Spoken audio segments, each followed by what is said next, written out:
Hi guys, നമസ്കാരം. എൻ്റെ പുതിയ വീഡിയോയിലോട്ട് നിങ്ങൾക്ക് എല്ലാവർക്കും സ്വാഗതം. ഇന്നലത്തെ ഫിനാലെ എപ്പിസോഡ് എല്ലാവരും കണ്ടോ? എല്ലാവർക്കും ഇഷ്ടപ്പെട്ടോ? എന്താണ് നിങ്ങളുടെ പേഴ്സണൽ ഒപ്പീനിയൻ? എൻ്റെ വീഡിയോ കാണുന്ന ആൾക്കാരൊക്കെ ആഗ്രഹിച്ച് അല്ലെങ്കിൽ ഡിസേർവ് ചെയ്യുന്ന ഒരു കണ്ടസ്റ്റൻ്റ് ആണോ ജയിച്ചത് എന്ന് കൂടി ഒന്ന് കമൻ്റ് അടിക്കണം. ജസ്റ്റ് അറിയാനുള്ളൊരു ക്യൂരിയോസിറ്റി. കാരണം ഒരു 100 ദിവസം എനിക്ക് തോന്നുന്നു എൻ്റെ വീഡിയോ കാണുന്ന ആൾക്കാരുടെയൊക്കെ ഒരു മെയിനെയും അന്നത്തെ ദിവസത്തെ ബിഗ് ബോസ് എപ്പിസോഡ് കാണുക എന്നുള്ളതാണ്. ഇനി അത് മാറി, ഇനി ബിഗ് ബോസ് ഇല്ല, ഇനി അടുത്തൊരു സീസൺ വരണം. അപ്പം ഇത്രയും ദിവസം കാണുമ്പം നമുക്കൊരു എക്സ്പെക്റ്റേഷൻ ഉണ്ടാവും. ഞാൻ ചോദിക്കുന്നത് ഒരു ഫേവറേറ്റ് കണ്ടസ്റ്റൻറ്റിനെ കുറിച്ചല്ല, നമ്മൾ ആഗ്രഹിച്ച അല്ലെങ്കിൽ ഡിസേർവിംഗ് ആയിട്ടുള്ള വ്യക്തി അനുമോൾ ആണോ, അല്ലെങ്കിൽ അനുമോൾ അല്ലാത്ത ഡിസേർവിംഗ് വ്യക്തികളുണ്ടോ എന്ന് കമൻറ്റ് ചെയ്യൂ. എൻ്റെ ഒരു ഒപ്പീനിയനിൽ ഞാൻ എപ്പോഴും പറയുന്ന പോലെ my favourite contestant of course അനീഷാണ്. അനുമോൾ ഡിസേർവിംഗ് ആണോ ചോദിച്ചാൽ 100% ഷീ ഈസ് ഡിസേർവിംഗ്. അപ്പം ഞാൻ ഇതിൽ വളരെ നഷ്ടബോധത്തോടു കൂടി നിൽക്കുന്ന വ്യക്തിയൊന്നുമല്ല. I am happy for her. Okay, ഇന്നലെ സംഭവ ബഹുലമായ ഒരുപാട് കാര്യങ്ങൾ ഇങ്ങനെ നടന്നിട്ടുണ്ട്. അതിലോട്ടൊക്കെ പോകുന്നതിന് മുമ്പ് ഞാനും പല ആൾക്കാർ റിയാക്ട് ചെയ്ത വീഡിയോൻ്റെ തംബ്നെയിലിൽ കണ്ട ഒരു ഫോട്ടോ ഉണ്ട്. ഞാൻ ആ ഫോട്ടോ ഇതേ നിങ്ങൾക്ക് ഈ സൈഡ് കൊടുക്കാം. ഇതായിരുന്നു ഈവൻ റിയാക്ഷൻ വീഡിയോ ചെയ്ത ആൾക്കാരുടെയൊക്കെ ഏറ്റവും വലിയ ഡിസ്കഷൻ. അപ്പോൾ ശൈത്യ അനുമോൾ റിസീവ് ചെയ്യുന്ന സമയത്ത് ഉണ്ടായിരുന്ന ശൈത്യയുടെ എക്സ്പ്രഷനാണ്. ആദ്യം തന്നെ അസൂയയും കുശുമ്പിനും കണക്കില്ല എന്ന് പറയുന്ന ഒരു സാധനം തന്നെയാണ് ശൈത്യക്കുള്ളത്. ശൈത്യക്ക് എല്ലാത്തിലും ശൈത്യ വിജയിക്കണം, ശൈത്യ പോസിറ്റീവ് ആവണം എന്നൊരു കോൺസെപ്റ്റ് മാത്രമേ ഉള്ളൊരു വ്യക്തിയാണ് ശൈത്യ എന്നുള്ളത് പണ്ടത്തെ റിയാലിറ്റി ഷോന്ന് എനിക്ക് മനസ്സിലായതാണ്. ഇവൻ ബാക്കിയുള്ള എല്ലാ കണ്ടസ്റ്റൻസും ഞാൻ ഏറ്റവും കൂടുതൽ കണ്ടത് അഭിലാഷ്, ലക്ഷ്മി, മസ്താനിയൊക്കെ ഭയങ്കര ഹാപ്പിയോടുകൂടി പ്രാർത്ഥിച്ച് കൈയടിച്ചുകൊണ്ട് നിൽക്കുക. ബാക്കിയുള്ളവരൊക്കെ ജസ്റ്റ് ചിരിച്ചുകൊണ്ട് നിൽക്കുന്ന ഈ ഒരു ടൈമിൽ ശൈത്യം മാത്രം ഈ ഒരു എക്സ്പ്രഷൻ. അപ്പം എത്രത്തോളം ശൈത്യയ്ക്ക് ഈ ഒരു കാര്യത്തിൽ ബുദ്ധിമുട്ടായി, അല്ലെങ്കിൽ ഞാൻ വേർഡ് പറയുന്നില്ല, ആയി എന്നുള്ളത് മേ ബി നിങ്ങൾക്ക് മനസ്സിലായിട്ടുണ്ടാവുമല്ലോ. അപ്പം അതൊക്കെയാണ്. നമുക്ക് അതിന് ശേഷം അനു എന്താണ് ആളുടെ വിന്നിങ്ങിനെ കുറിച്ച് പറഞ്ഞത് എന്നുള്ളത് നോക്കാം. പ്രേക്ഷകരോട് പറയാനുള്ളത് അത് തന്നെ. എല്ലാവർക്കും നമസ്കാരം. ഒരുപാട് സന്തോഷവും അഭിമാനവും തോന്നുന്നുണ്ട് ഇവിടെ നിൽക്കുമ്പോൾ. എന്താ വിന്നറായാല് ഫുൾ ബ്ലാങ്ക് ആണ്, എന്ത് പറയണമെന്ന് എനിക്കറിയില്ല. ആദ്യം തന്നെ ദൈവത്തിനോട് നന്ദി പറയുന്നു. പിന്നെ എന്നെ സപ്പോർട്ട് ചെയ്ത് ഇവിടം വരെ എത്തിച്ച എൻ്റെ ലോകമെമ്പാടുമുള്ള എല്ലാ മലയാളി പ്രേക്ഷകരോടും ഒരുപാട് നന്ദിയും സ്നേഹവും അറിയിക്കുകയാണ്. എന്നും സ്നേഹം മാത്രം. എല്ലാവരും അനുമോൾക്ക് എഗെയിൻസ്റ്റ് പറഞ്ഞ ഒരു കാര്യമാണ്, അനുമോള് ഈ കാര്യം നേടാൻ വേണ്ടിയിട്ടാണ് ഈ ഒരു കുടുംബ പ്രേക്ഷകരെ ഇഷ്ടപ്പെടുന്ന രീതിയിലുള്ള ചില ക്വാളിറ്റീസ് വെച്ചത് എന്ന രീതിയിലുള്ള ഒരു സാധനം അനുമോൾക്ക് എഗെയിൻസ്റ്റ് വന്നിരുന്നു. അപ്പം അതിൽ മെയിനായിട്ട് പറയുന്നതാണ് ഈ ദൈവം വീട്ടുകാരോടുള്ള ഒരു ഓവർ അറ്റാച്ച്മെൻറ്റ്. അതങ്ങനെയൊന്നും അല്ല, ഞാൻ ഇങ്ങനെ തന്നെയാണ് എന്ന് തെളിയിക്കുന്നതാണ് ഇപ്പം നമ്മൾ കണ്ടിട്ടുള്ളത്. കാരണം ബിഗ് ബോസ് സ്റ്റേജിൽ നിൽക്കുമ്പോഴും ആദ്യം നന്ദി പറഞ്ഞത് ദൈവത്തോടാണ്, അതിനുശേഷം വോട്ട് ചെയ്ത ആൾക്കാർ, അതിനുശേഷം വീട്ടുകാരോട്. അപ്പോൾ അതൊക്കെ ഒരാൾക്കും അങ്ങനെ ഫാബ്രിക്കേറ്റ് ചെയ്ത് കുടുംബ പ്രേക്ഷകരെ കാണിക്കാൻ വേണ്ടി അങ്ങനെ നിൽക്കാൻ പറ്റില്ല എന്നുള്ളതിൻ്റെ ഒരു തെളിവാണ്. സ്നേഹം മാത്രം. ഒപ്പം എൻ്റെ അച്ഛൻ, അമ്മ, എൻ്റെ ഫാമിലി, എൻ്റെ റിലേറ്റീവ്സ് എല്ലാവരോടും, എൻ്റെ കൂട്ടുകാർ എല്ലാവരോടും, നിങ്ങളെല്ലാ ഓഡിയൻസിനോടും എല്ലാവരോടും ഒരുപാട് നന്ദിയും സ്നേഹവും ഞാൻ അറിയിക്കുകയാണ്. എന്നെ ഇവിടം വരെ എത്തിച്ചതിൽ എല്ലായിടത്തും സ്നേഹം മാത്രം. എല്ലാവരുടെ മനസ്സിലൊരു നന്മയുണ്ടെന്ന് എനിക്കറിയാം, ഒരിക്കലും മറക്കത്തില്ല. ഇനി എന്തായാലും ഇതിൻ്റെ പുറത്ത് ഒരുപാട് കമൻറ്റുകളും കാര്യങ്ങളും വീഡിയോകളും ഒക്കെ വരാൻ പോവുകയാണ്. അതിൽ മെയിനായിട്ട് പറയാൻ പോകുന്നത് അനു കപ്പ് നേടിയത് അനുവിൻ്റെ സ്വയം പ്രയത്നം കൊണ്ടല്ല, എന്താണ് PR-ൻ്റെ പ്രയത്നം കൊണ്ടാണ്, അല്ലെ അനു എന്തിനാ ഇങ്ങനെ ഇങ്ങനെ ഒരുപാട് സാധനങ്ങൾ വരും. ഇപ്പം മേ ബി എൻ്റെ വീഡിയോൻ്റെ താഴെയും കമൻസ് വരാം, വീഡിയോ ഇട്ട എല്ലാ ആൾക്കാരുടെ വീഡിയോൻ്റെ താഴെയും ഈ കമൻസും കാര്യങ്ങളൊക്കെ വരാം. നിങ്ങൾ കമൻറ്റ് ഇട്ടിട്ട് കാര്യമില്ല, കപ്പും തൂക്കി അനു പോയി കഴിഞ്ഞു. അപ്പോൾ അവിടെ കിടക്കട്ടെ. ആൻഡ് ഫസ്റ്റ് റണ്ണർ അപ്പ് എന്ന് പറയുന്നത് ഓഫ് കോഴ്സ് അനീഷാണ്. അനീഷ് പറഞ്ഞ കുറച്ച് കാര്യങ്ങൾ നമുക്കൊന്ന് കേൾക്കാം. ഹൃദയം നിറഞ്ഞാണ് ഈ നിമിഷത്തിൽ ഞാനിവിടെ നിൽക്കുന്നത്. ബിഗ് ബോസ് എന്ന് പറയുന്ന പ്ലാറ്റ്ഫോം നമുക്ക് കിട്ടാവുന്നതിൽ വെച്ച് ഏറ്റവും വലിയൊരു മഹാഭാഗ്യമാണ്. അതെനിക്ക് കിട്ടി, അതിൽ ഞാൻ അഭിമാനം കൊള്ളുന്നു. അപ്പോൾ എന്നെ ഈ ഷോയിലേക്ക് സെലക്ട് ചെയ്ത ഏഷ്യാനെറ്റിനോടും എൻ്റെ മോൾ ഷൈനോടും അതുപോലെ തന്നെ Jio Hotstar, team Bigg Boss എല്ലാവരോടും എൻ്റെ ഹൃദയം നിറഞ്ഞ നന്ദി ഞാൻ രേഖപ്പെടുത്തുകയാണ്. അതുപോലെ തന്നെ ഞാനൊരു കോമണർ കണ്ടസ്റ്റന്റ് ആയിട്ടാണ് വന്നത്. അപ്പോൾ പ്രേക്ഷകർക്കൊന്നും അത്രമാത്രം പരിചിതനായിട്ടുള്ള ഒരാളല്ല ഞാൻ. എങ്കിലും എന്നെ ഇത്രമാത്രം എത്തിച്ചുകൊണ്ട് ഓരോ പ്രേക്ഷകനും എന്നെ സപ്പോർട്ട് ചെയ്തു. അപ്പോൾ അവരോടുള്ള അനീഷും വളരെ ബ്യൂട്ടിഫുള്ളി എന്ത് ചെയ്തിട്ടുണ്ട്, നല്ല മനോഹരമായ വാക്കുകളിൽ കൂടെ സംസാരിച്ചിട്ടുണ്ട്. അപ്പം ഹാപ്പിയാണ് അനീഷ് എന്ന് പറയുന്ന ഒരു കോമണർ ഇത്രയും സെലിബ്രിറ്റി ഫെയിമിൽ നിൽക്കുന്ന ആൾക്കാരെ മുഴുവൻ കടത്തി വെട്ടി ഈ ഒരു സ്റ്റേജിൽ എത്തിയിട്ടുണ്ടെങ്കിൽ സെയിം ഡിസേർവിങ് ആണ്. അതുപോലെ തന്നെ അനുമോളിന് കിട്ടിയൊരു ക്യാഷ് പ്രൈസും ഒരു ട്രോഫിയും കിട്ടിയില്ല എന്ന് മാത്രമേ ഉള്ളൂ. പക്ഷേ ജനങ്ങളുടെ മനസ്സിൻ്റെ ഉള്ളിൽ അനീഷ് എന്ന് പറയുന്ന വ്യക്തി നല്ല ആഴത്തിൽ തന്നെ കയറിയിട്ടുണ്ട്. അപ്പോൾ അതിലും വലുതായിട്ട് വേറെ എന്താ ബിഗ് ബോസിന് അനീഷിന് തരാൻ പറ്റുക എന്നുള്ളതാണ് എനിക്ക് പറയാനുള്ളത്. അങ്ങനെ അനുമോൾ അനീഷ് കാര്യത്തിലൊക്കെ തീരുമാനമായി. ഞാൻ ഈ വീഡിയോ കണ്ട സമയത്ത് ഞാൻ ശ്രദ്ധിച്ചൊരു കാര്യം, ഫസ്റ്റ് കിട്ടിയ അനുമോളേക്കാൾ കൂടുതൽ ക്ലാപ്പ് ബാക്കിയുള്ള ആൾക്കാർ കൊടുത്തത് എന്ന് വെച്ചാൽ ബിഗ് ബോസ് ഹൗസ് വിന്നറായിട്ടുള്ള അനുമോളേക്കാൾ ക്യാപ്പ് കൊടുത്തത് അനീഷിനാണ്. പണ്ട് എല്ലാവരും അനീഷിനെതിരെയായിരുന്നു, ഇപ്പോൾ എല്ലാവരും അനീഷിന് കൂടെ ആയി എന്ന് കണ്ടതിലും സന്തോഷം. അപ്പോൾ അതൊക്കെയാണ് ബിഗ് ബോസിൻ്റെ ഒരു പോക്ക്. അത് കഴിഞ്ഞതിന് ശേഷം പിന്നെ ഞാൻ കണ്ടത് ഇന്നലെ അക്ബർ ഇറങ്ങിപ്പോകുന്നൊരു ടൈമിൽ അക്ബർ അനീഷിനോട് പറഞ്ഞ കുറച്ച് കാര്യങ്ങളുണ്ട്. ശരിക്കും പറഞ്ഞാൽ അക്ബർ എന്ന് പറയുന്ന വ്യക്തിനെ എനിക്ക് പേഴ്സണലി വലിയ താല്പര്യമുള്ള ഒരാളായിരുന്നില്ല.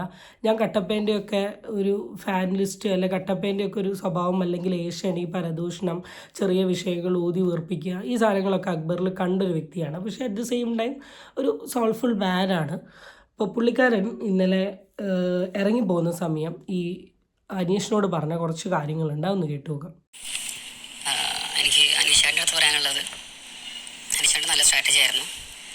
അതുപരമായിട്ട് ഒരുപാട് വഴക്കുകളുണ്ടായിട്ടുണ്ട്. പക്ഷെ ഞാൻ മനസ്സിലാക്കുന്നത് അനീഷേട്ടൻ ഒരു ബൗണ്ടറി വിട്ടിട്ട് ഒരു കണ്ടസ്റ്റന്റിനെ അറ്റാക്ക് ചെയ്തിട്ടില്ല, പേഴ്സണൽ അറ്റാക്ക് ചെയ്തിട്ടില്ല, ക്യാരക്ടർ അസാസിനേഷൻ ചെയ്തിട്ടില്ല, വ്യക്തിഹത്യ ചെയ്തിട്ടില്ല.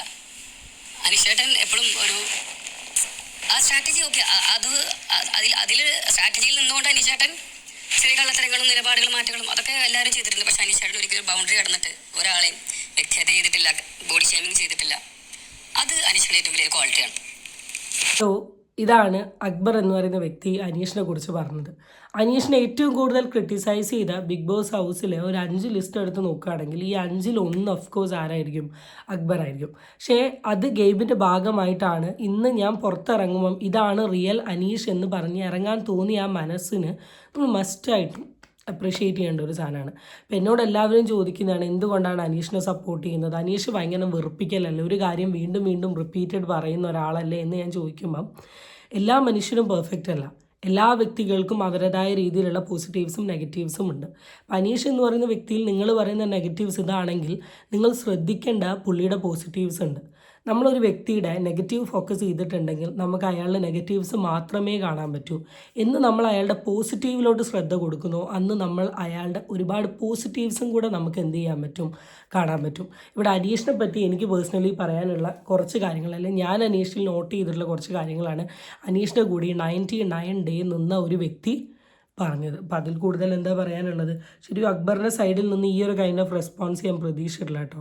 ഇനി നമുക്ക് നേരെ പോകേണ്ടത് അഖിൽ മാരാറിൻ്റെയും പിന്നെ നമ്മളുടെ തൊപ്പിച്ചേട്ടൻ്റെ അടുത്തോട്ടാണ്. ഇവർ രണ്ടുപേരുമാണ് അനീഷ് വേഴ്സസ് അനുമോൾ ഫൈറ്റ് നടത്തിയത്. ആദ്യം തന്നെ അഖിൽ മാരാർ ഓൺ ഫയർ ആയിരിക്കും, തൊപ്പി എല്ലാം തീരുമാനമായിട്ടുണ്ട്. അപ്പോൾ നമുക്ക് ആദ്യം തൊപ്പിയിൽ നിന്ന് തുടങ്ങാം. തൊപ്പിയുടെ റെസ്പോൺസ്. എല്ലാരും കൂടിയിരുന്നതിന് എന്റെ വട്ടത്തിലിരുന്ന് നോക്കുമല്ല, കപ്പ് കൊടുക്കുന്ന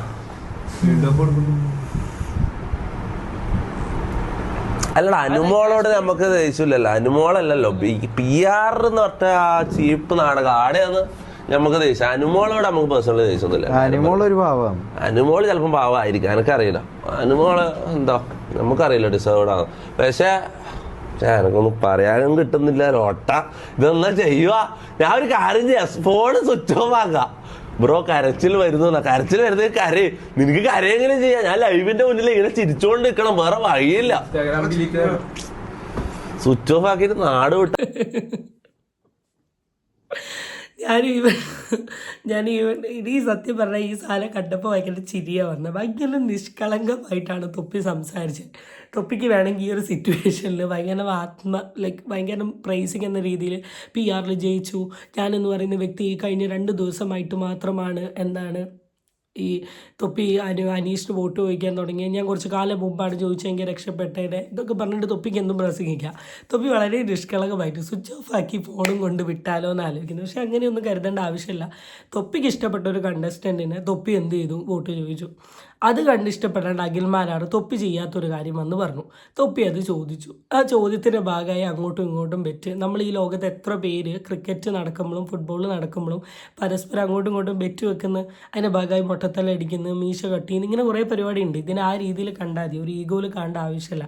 ഈവൻ അഖിൽമാരാരുടെ റെസ്പോൺസ് ആണെങ്കിലും വളരെ ഫണ്ണി ആയിട്ടുള്ള ചിരിവിരി റെസ്പോൺസാണ്. അല്ലാണ്ട് ഒരു തൊപ്പി നീ ചമ്മിയല്ലോ എന്ന രീതിയിലുള്ള സാധനങ്ങളൊന്നും ഞാൻ കണ്ടിട്ടില്ല. നമുക്ക് അതും കൂടെ ഒന്ന് കേട്ടിട്ട് ഈ വീഡിയോ വേഗം അവസാനിപ്പിക്കാം. കാരണം ഒരാഴ്ചയ്ക്ക് ശേഷം ഞാനൊന്ന് ജോലിക്ക് പോവുകയാണ്. ഭയങ്കര മടിയുണ്ട്, അതിൻ്റെ കൂടെ എനിക്ക് നല്ല ബാക്ക് പെയിൻ ഉണ്ട്. But I have to go. എൻ്റെ അഭിമാനം സംരക്ഷിച്ച തൊപ്പിക്ക് ഞാൻ സ്നേഹമറിയിക്കുകയാണ്. എനിക്ക് വ്യക്തിപരമായിട്ട് തൊപ്പി എന്ന് പറയുന്ന ചെറുപ്പക്കാരനെ വലിയ ഇഷ്ടമാണ്. തൊപ്പിക്ക് തന്നെ ഓർമ്മയുണ്ടായിരിക്കും. ഞാൻ ബിഗ് ബോസ് കഴിഞ്ഞ സമയത്ത് തൊപ്പി എന്നെ വിളിച്ചപ്പോൾ, തൊപ്പി എനിക്ക് മെസ്സേജ് അയച്ചപ്പോൾ ഞാൻ എൻ്റെ നമ്പർ അയച്ചു കൊടുത്ത് നീ എന്നെ വിളിക്കാൻ പറഞ്ഞു. ഞാൻ ഒമാനിൽ മസ്കറ്റിലുള്ള സമയത്തായിരുന്നു തൊപ്പി എന്നെ വിളിക്കുന്നത്. ഞാൻ അവനോട് വലിയ സ്നേഹത്തോടു കൂടിയാണ് സംസാരിച്ചത്. അടുത്ത സമയത്തും കഴിഞ്ഞ ആഴ്ചയും തൊപ്പി എനിക്ക് മെസ്സേജ് അയച്ചിട്ടുണ്ടായിരുന്നു. ഞാൻ അപ്പോഴും ആ സ്പോട്ടിൽ തന്നെ അവന് ഞാൻ റിപ്ലൈ കൊടുത്തു. അതുകൊണ്ടാണ് ഞാൻ ഇന്നലെ പനി പിടിച്ച് കിടന്ന സമയത്തും റിപ്പീറ്റ് അവൻ എന്നെ വിളിച്ച സമയത്ത് ഞാൻ ആദ്യം എടുത്തില്ല ഫോൺ. കാരണം ഞാൻ ആരാ വിളിക്കുന്നതെന്ന് ഞാൻ കണ്ടില്ല. അപ്പോൾ ഞാൻ ലക്ഷ്മിയോട് പറഞ്ഞ് ഫോൺ സൈലൻ്റ് ആക്കാൻ പറഞ്ഞു. കാര്യം രാത്രി 11:45 വിളിക്കുന്നത്. ഇനിയിപ്പോൾ എനിക്കൊന്നാമത് പനി, സംസാരിക്കാൻ ബുദ്ധിമുട്ട്. അപ്പോൾ 2 പ്രാവശ്യം വിളിച്ചിട്ട് എടുക്കാതിരുന്ന ആൾ തൊപ്പിയാണെന്ന് അവൾ പറഞ്ഞ സമയത്ത് ശരി ഫോൺ എടുക്കാൻ പറഞ്ഞു. അപ്പോൾ അവൻ്റെ ലൈവിൽ അവ ഇരുന്നുകൊണ്ട് പറയുകയാണ്, ഞാൻ അവൻ്റെ ലൈവ് കണ്ടുകൊണ്ടിരിക്കുകയാണ്. ഞാൻ എൻ്റെ ലൈഫിൽ നിൻ്റെ എന്നല്ല, ഞാൻ ഇത്തരം കോമാളി പരിപാടികൾ കണ്ടുകൊണ്ടിരുന്ന സമയം കളയുന്ന ഒരാളെന്നാണോ നീ വിചാരിക്കുന്നത്? ഞാൻ അതായത് 1 മിനിറ്റ് പോലും ഞാൻ നിങ്ങളുടെ ആരുടെയും ഒരു വീഡിയോയും ഒരു കാലത്തും ഞാൻ കണ്ടിട്ടില്ല. കാര്യം എനിക്ക് അതുകൊണ്ട് ഒരു പ്രയോജനമില്ല. കുറേ 10 വയസ്സിനും 15 വയസ്സിനും ഇടയിലുള്ള കുറേ കുട്ടികൾ അവരുടെ ജീവിതത്തിൽ വഴിതെറ്റി പോകാമെന്നുള്ളതല്ല. അഖിൽമാരാറിൻ്റെ റെസ്പോൺസ് സ്റ്റാർട്ടിങ്ങിലൊക്കെ ഇറ്റ് വാസ് ഫൈൻ. എൻഡിങ്ങിലോട്ട് വന്നപ്പോൾ ഒരു അഹങ്കാരം വന്നു. അഖിൽമാരാട് പറയുന്നത് തൻ്റെ ലൈവൊന്നും ഞാൻ കാണലില്ല, ഞാൻ എൻ്റെ ലൈവ് മാത്രമാണ് കാണൽ, പിന്നെ ഇത്രയ്ക്ക് യൂസ്ഫുൾ അല്ലെങ്കിൽ എന്താ യൂസ്ഫുൾ അല്ലാത്തൊരു സാധനം കാണേണ്ട ആവശ്യമില്ല. അപ്പോൾ ഈ അഖിൽമാരാറിൻ്റെ സാധനം കാണുമ്പോൾ എന്ത് യൂസ്ഫുള്ളാണ് കിട്ടുന്നത് എനിക്ക് അറിയാൻ പാടില്ലായിട്ട് ചോദിക്കുക. എന്ന് പറഞ്ഞിട്ടുള്ള ഈ പ്രസംഗം കാണുമ്പോൾ എന്തെന്നാണ് കിട്ടുന്നത്? അത് ഇഷ്ടമുള്ളവരുണ്ട്, തമാശ ഇഷ്ടമുള്ളവരുണ്ട്. ഞാൻ അഖിൽമാരാർ സംസാരിക്കുന്ന കാര്യങ്ങൾ കാണണമെന്ന് തോന്നുമ്പോൾ ഞാൻ അഖിൽമാരാറിൻ്റെ സാധനങ്ങൾ കാണലുണ്ട്. അന്നേരം കുറച്ച് ചിരിക്കണം തോന്നുമ്പോൾ തൊപ്പിയുടെ സാധനങ്ങളും കാണലുണ്ട്. ഈ പ്രസംഗങ്ങൾ പ്രഭാഷണങ്ങളിനേക്കാളൊക്കെ ആൾക്കാർക്ക് ഇഷ്ടം ചിരിയും കോമഡിയും ഒക്കെയാണ്. ഫ്ലവേഴ്സ് കോമഡി സൂപ്പർ നൈറ്റ് അപ്പുറത്ത് നടക്കുകയാണ്, ഇപ്പുറത്തൊരു രാഷ്ട്രീയ പ്രസംഗം നടക്കുകയാണെങ്കിൽ ഒരു 25% അങ്ങോട്ട് പോകും, ബാക്കി 75% തമാശ കാണാനാണ് പോവുക. അങ്ങനെയൊന്നും പറഞ്ഞ് ഒരാളുടെ ഒരു തൊഴിലിനെ അങ്ങ് നീ ഒന്നും അല്ലാണ്ടാക്കേണ്ട ആവശ്യമൊന്നുമില്ല. It was fine, you have the right to say the opinion. പക്ഷേ ഓപ്പോസിറ്റ് വ്യക്തിനെയും റെസ്പെക്റ്റ് ചെയ്തുകൊണ്ട് പറയുക എന്നുള്ളൊരു സാധനമുണ്ട്. എനിവേ ഇനി അങ്ങോട്ടുള്ള ദിവസങ്ങളിൽ ബിഗ് ബോസ് ആഫ്റ്റർ എഫക്റ്റ് കാണാം, നമുക്കും വീഡിയോസും കാര്യങ്ങളൊക്കെ എടുക്കാം. സോ ഞാൻ ഇനി മെല്ലെ പോട്ടെ, because it's a time to go. ഒരാഴ്ചയായിട്ട് ഓഫീസിലൊന്നും പോയിട്ടില്ല, ക്യാമ്പ് ട്രെയിനിങ് എന്ന് പറഞ്ഞ് നടന്നതാണ്. ഇനി വേണം ഓഫീസിൽ പോവാൻ. ഒരാഴ്ചയ്ക്ക് ശേഷം പോകുന്നതുകൊണ്ട് നല്ല മടിയുണ്ട്. അതിന് ശേഷം ഇന്നലെ വരുന്ന വഴി ചെറുതായിട്ട് ഊരെ ഒന്ന് ഉളുക്കി പോയതുകൊണ്ട് നല്ല പെയിനുണ്ട്. സോ ഹോപ്പ്ഫുള്ളി അടുത്ത വീഡിയോ ആയിട്ട് കാണാം. Till then it's